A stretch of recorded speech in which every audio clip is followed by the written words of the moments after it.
ഇഷ്ടപ്പെട്ട Indian sweet laddu എങ്ങനെ തയ്യാറാക്കാമെന്ന് നമുക്ക് നോക്കാം.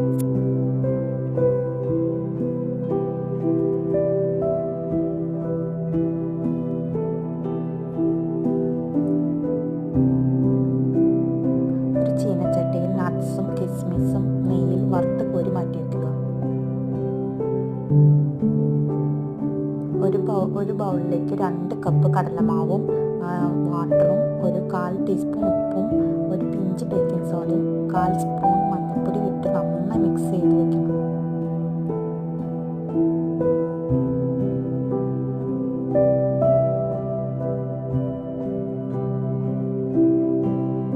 ഒരു പാനിൽ ഓയിൽ വെച്ചിട്ട് ആ മാവ് ഊറ്റി അത് കോരിയെടുത്ത് മാറ്റി വയ്ക്കണം.